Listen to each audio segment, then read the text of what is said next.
বরাক উপত্যকার ভাষা আন্দোলনের ইতিহাসে আজ আরও একটি আবেগঘন অধ্যায় যুক্ত হল। ১৯-এর ভাষা শহীদদের প্রতি শ্রদ্ধা জানাতে আজ শিলচরের রাস্তায় নামল মানুষের ঢল।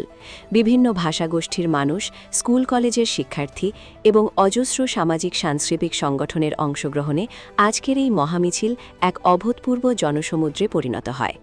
আজ সকালে ঐতিহাসিক শিলচর রেলওয়ে স্টেশন থেকে এই স্মারক মহামিছিলের সূচনা হয়। ১৯৬১ সালের এই স্টেশনে মাতৃভাষার মর্যাদা রক্ষার্থে প্রাণ দিয়েছিলেন ১১ জন বীর সন্তান।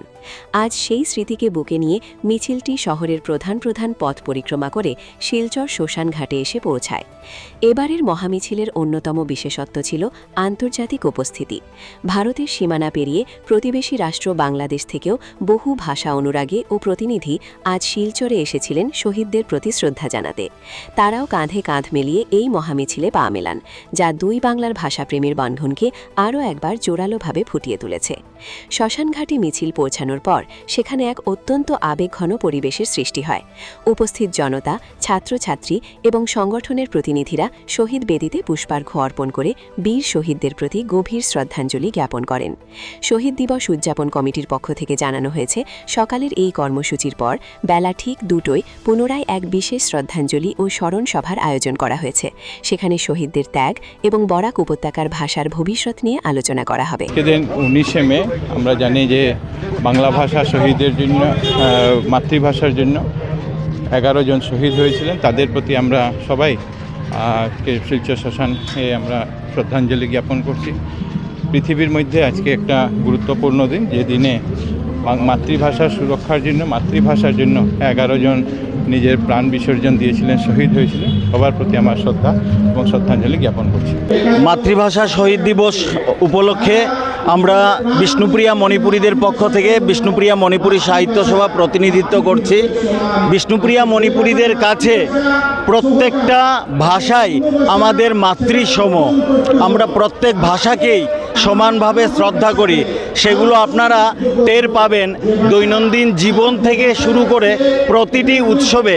আমাদের প্রতিদিনের যে আরতি থেকে শুরু করে রাস, রাখোয়াল, কীর্তনাদি প্রত্যেকটাতে আমাদের শুধু বিষ্ণুপ্রিয়া মণিপুরী ভাষা নয়, বাংলা ভাষা, ব্রজবলী ভাষা, সংস্কৃত ভাষা, মৈথিলি ভাষা, সবাইকে প্রতিটা ভাষায় আমাদের গানগুলো হয়ে থাকে।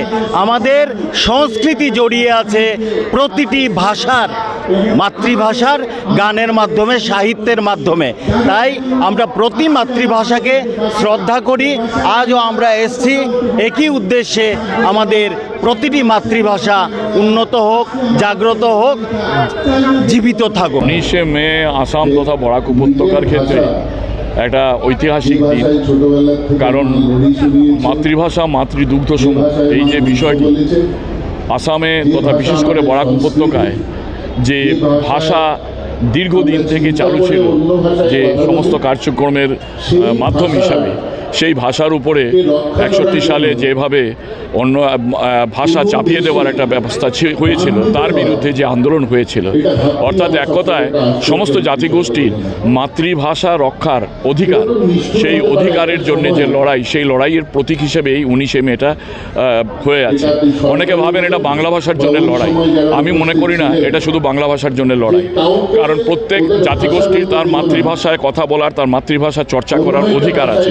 সেই অধিকারের উপর যদি কোনো কিছু চাপিয়ে দেওয়া হয়, তাহলে এটা উগ্র জাতীয়তাবাদ ছাড়া আর কিছু নয়।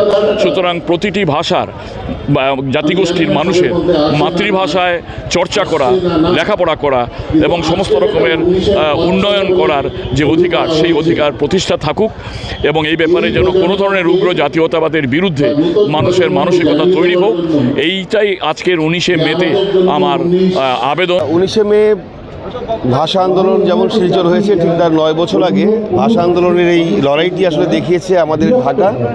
আমি ঢাকা থেকেই এসেছি।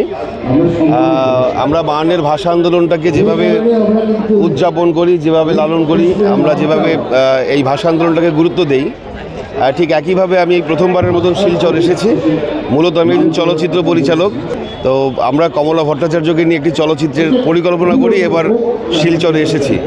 আশা করছি যে এই 19 মে থেকে 21শে মে পর্যন্ত যতটুকু সময় আমরা শিলচরে থাকব, আমরা শিলচরের ভাষা আন্দোলনকে অনুভব করার এবং ধারণ করার চেষ্টা করছি, এবং লড়াইটা যে কারণে হয়েছিল তার ভেতরে আসলে গবেষণার কাজটি আমরা করতে এখানে এসেছি। মানচিত্র আলাদা হতে পারে, কিন্তু বাঙালির অনুভূতিটা এক। বাংলা ভাষাভাষী মানুষ যেখানেই আছে পৃথিবীর, তাদের অনুভূতিটা একটা অসাধারণ অনুভূতি এবং একই সূত্রে গাঁথা। ভাষার জন্য এত মানুষের রক্ত কখনো আমরা দেখিনি বিশ্বের ইতিহাসে, সেটা নজির। বরাকে 19 মে সেই দিন সংগঠিত হয়েছিল, আবেগপূর্ণ দিন সংগঠিত হয়েছিল। সেই দিন যেভাবে একটা ঐতিহাসিক দিন, সমহারে আমাদের প্রেরণার দিন, সমহারে গৌরবোজ্জ্বল দিন, সমহারে আমাদের দুঃখময় দিন, কারণ 11টা ভাইকে আমরা হারিয়েছিলাম, একটা বোনকে আমরা হারিয়েছিলাম এবং শহীদ হয়েছিলেন। কিন্তু এই ভাষা আন্দোলন আমাদের মর্যাদা রক্ষা এবং আমাদের চাওয়া পাওয়ার অনেক কিছু শিখিয়ে দেয়। 61 এবং আজকে 26, এই দিনগুলোতে 19 মে আমরা সবাই একত্রিত হই। কেউ আমরা শ্মশানে আসি, কেউ রেল স্টেশনে যাই, অর্থাৎ আমরা বঙ্গবাসীরা আমরা কিন্তু সবাই মিলে আমরা উদযাপন করি। এর আগে কখনো আপনি বলা হচ্ছে যে শহীদদের মর্যাদা, এর আগে কিন্তু কোনো মুখ্যমন্ত্রী যে ওপেনলি সেই কথাগুলো বলেননি। উনি ফেসবুক টুইট দিয়ে সেই কথাগুলো বলেন। অর্থাৎ মর্যাদা রক্ষার্থে সরকার অনেকটা এগিয়ে এসছে, মাননীয় মুখ্যমন্ত্রী এগিয়ে এসছে, এবং পজিটিভলি মুখ্যমন্ত্রী মহোদয় যে কথাগুলো বলছেন যে কী করলে ভালো হবে, কী করাটা উচিত, কী করলে আমরা আমাদের অস্তিত্ব রক্ষা করব, বঙ্গবাসীরা আমরা আমাদের অধিকার থেকে আমরা বিচ্যুত হব না, সেই কথাগুলো মুখ্যমন্ত্রী বারবার বলে যাচ্ছেন। এবং ওনার যে পজিটিভিটি, ওনার যে গঠনমূলক চিন্তাধারা, আমি বিধায়ক হিসেবে আমার কৃতজ্ঞতাটুকু প্রকাশ করছি।